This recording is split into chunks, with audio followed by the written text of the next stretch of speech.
এই দেখেন সাইকেলগুলো।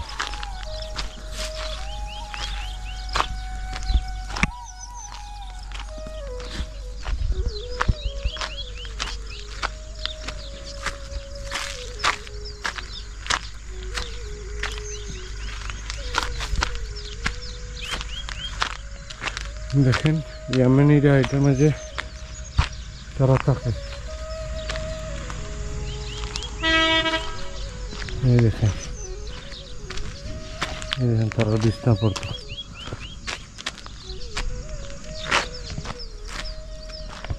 জমিনের মধ্যে ছেড়ে রাখছে, ঘাস খাইতেছে। এই দেখেন, এই দেখেন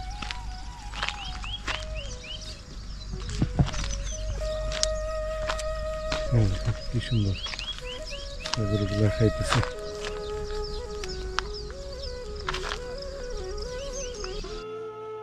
আসসালামু আলাইকুম প্রিয় বন্ধুরা, সবাই কেমন আছেন? আশা করি আলহামদুলিল্লাহ আপনারা সবাই অনেক ভালো আছেন। আমরা সৌদি প্রবাসী, আপনারা দেখছেন ইউটিউব চ্যানেল মাই ব্লগ। আর আমরা এখন চলে আসছি সৌদি আরবের একটি গ্রামে। এই গ্রামের মাজরা, যেটা ফসল ফলানো হয় সেটাকে বলা হয় মাজরা। তো এখানে কিন্তু ঘাস ফলন করা হয়েছে। সৌদি আরবে কিন্তু ঘাসের খুব চাহিদা বেশি। এখানে ঘাস বিক্রি হয় এবং ঘাসের যে বিচি, এটা কিন্তু অনেক উপকারী এবং অনেক পয়সা এটা বিক্রি হয়ে থাকে। তো আজকে আপনারা থাকবেন, দেখবেন, আশা করি ভালো লাগবে। كيف حالكم؟ الحمد لله. طيبين؟ الحمد لله. كم يوم انت شغل هناك؟ 4 يوم 4 يوم؟ ان شاء الله. كم شلتم مقاولة؟ مجاولة 2000 ريال. 2000 ريال. طيب وش اسمك انت؟ شهر محمد.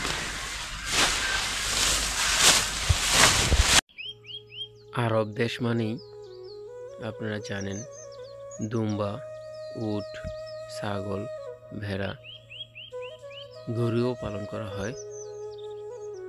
তো এখানে এক সময় কিন্তু এই মরুভূমিগুলোতে কিংবা এই জমিনগুলোতে ঘাস থাকতো না।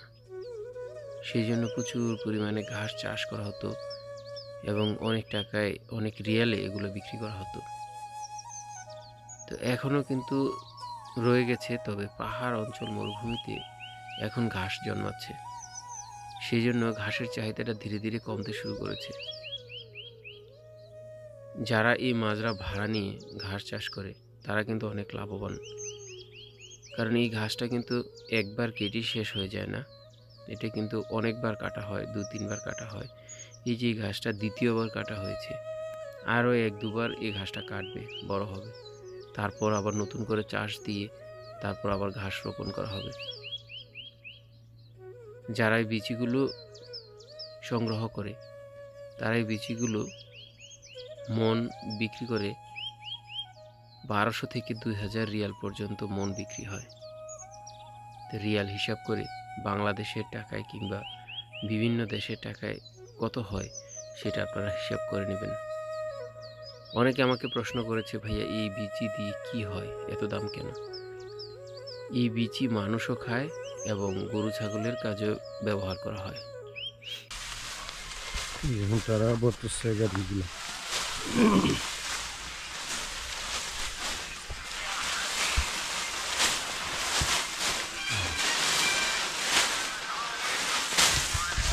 شوف انت، شوف دقيقة. وش اسمك انت؟ غالب عبده. غالب عبدو. هذا غالب عبدو ابو يمن. ابو يمن ايه.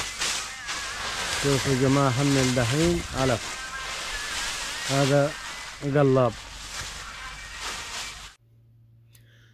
যা বলছিলাম আপনাদেরকে ঘাসের বিচি সম্পর্কে, এই বিচিগুলো মানুষ পিঠা বানিয়ে খেয়ে থাকে এবং চাল ভাত হিসেবে ব্যবহার করা হয়, আটা হিসেবে রুটি বানানো হয়। বিশেষ করে তাদের ঐতিহ্যবাহী একটি খাবার হচ্ছে আসিদা। এই আসিদাটা বিয়ের মধ্যে কিংবা বড় বড় অনুষ্ঠানের মধ্যে বানিয়ে থাকে, যেটা আমরা বাংলাদেশে দই কিংবা ফিন্নি এই সমস্ত যে খাবারগুলো খেয়ে থাকি, এটাও এর মধ্যেই পড়ে, কারণ তাদের বিয়ের মধ্যে এটা থাকতেই হবে।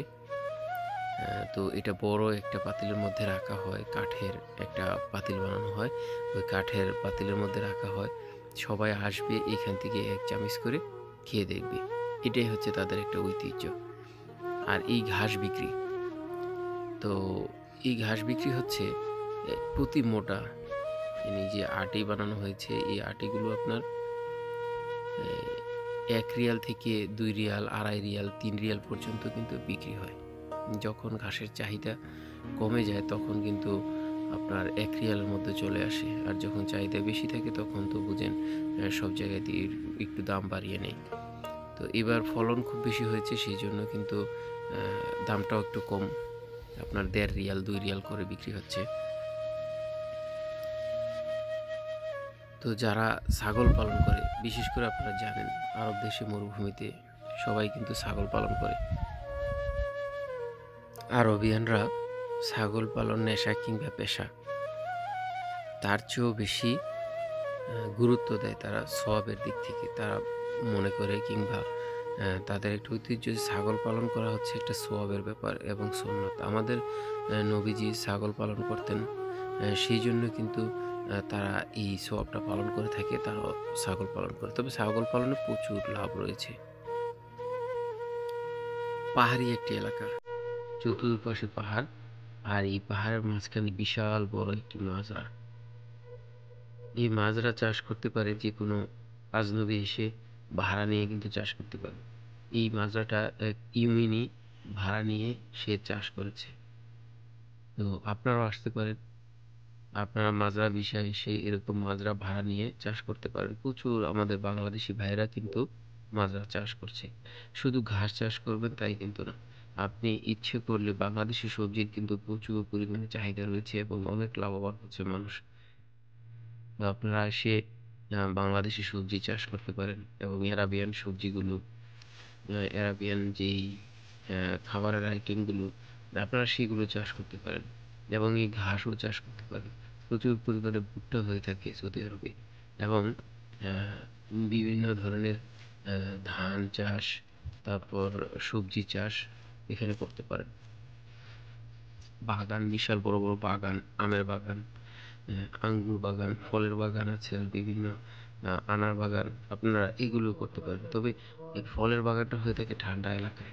আমি যেখানে আছি সেটা হচ্ছে গরম এলাকা, যেমন তাইফ, আলবাহা, নামাজ, আভা, এই সমস্ত এলাকাগুলোতে আপনি ফলের বাগান করতে পারেন। প্রচুর পরিমাণে ফল, আপেল, মাল্টা, আনার, আঙ্গুর, এইগুলো কিন্তু চাষ করা হয় সেখানে। আঙ্গুরের বাগানটা খুব বেশি দেখেছি আমি ওই সমস্ত ঠান্ডা এলাকায়। আর এই গরম এলাকায় আপনি ছাগলের ঘাস, তারপর আপনি করতে পারেন বাংলাদেশের সবজি, সেটাও এক মৌসুমে কিছু পরিমাণ ঠান্ডা থাকে এখানে 3-4 মাস, সেই সময়টাতে কিন্তু প্রচুর পরিমাণে সবজি ফলন করা হয়। টমেটো চাষ করে কিন্তু অনেকে, টমেটো, মরিচ এগুলো চাষ করে কিন্তু অনেক লাভবান হচ্ছে। তো আপনারাও আসবেন। যদি আপনাদের আরও কিছু জানার থাকে, যারা সৌদি আরব আসতে চান, তারা অবশ্যই কমেন্টের মাধ্যমে জানাবেন, আমরা অবশ্যই আপনাদেরকে উত্তর দেওয়ার চেষ্টা করব। আর এই যে দেখেন এখানে গাড়ির মধ্যে যে ঘাসগুলো লোড করা হচ্ছে সেগুলো অনেক দূরে নিয়ে যাবে। গাড়ির আলাদা ভাড়া, যে ঘাস কিনবে সে কিন্তু গাড়ির ভাড়া দিবে, আর যার মাজরা, মানে যার ঘাসগুলো, সেই ঘাসগুলো বিক্রি করবে, সে শুধু বিক্রির টাকাটাই পাবে, আর যে কিনে নিয়ে যাবে সে কিন্তু গাড়ি ভাড়াটা দিবে। অনেক সুন্দর পাহাড়গুলো দেখা যায়। প্রচুর ঘাস এখনো কিন্তু মাঠে পড়ে আছে, আর আগেও অনেক ঘাস বিক্রি করা হয়েছে, ঘাস উঠানো বাকিগুলো কিন্তু বিক্রি হয়ে যাবে, থাকবে না। কারণ যারা ছাগল পালন করে তারা কিন্তু খুঁজে খুঁজে কোথায় কখন ঘাস হবে, কিংবা কোন ঘাসগুলো কখন কাটা হবে, তারা কিন্তু সেগুলো খোঁজে। ছাগলগুলো দেখছেন, দেখা যায় ছাগলগুলো।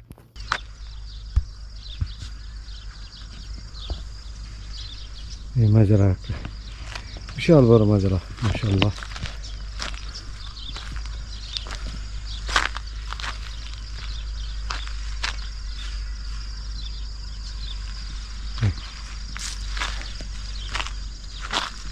এই যে দুম্বাগুলো ঘাস খাইতেছে।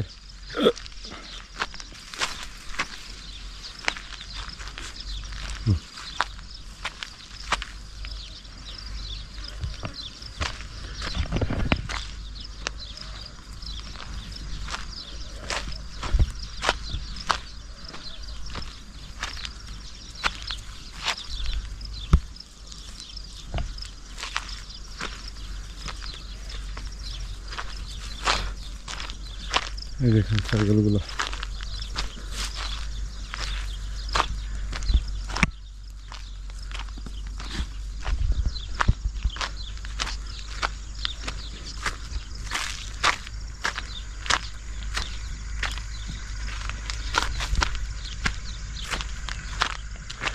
দেখেন ইয়ামেনিরা এটার মাঝে তারা থাকে।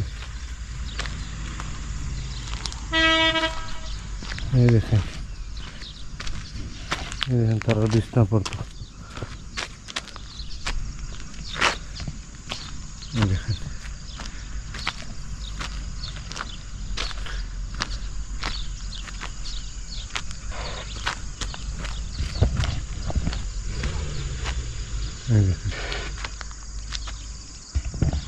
قول دفي ألكس دفيته ولا كيف؟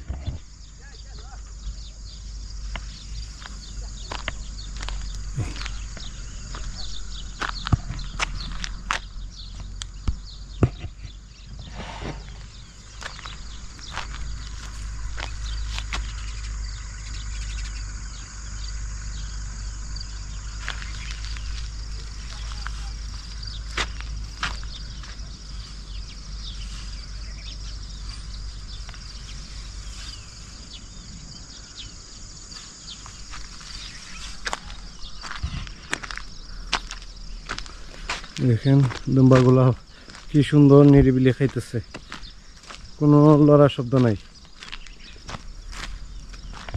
জমিনের মাঝে ছেড়ে রাখছে, ঘাস খাইতেছে। এই দেখেন, এই দেখেন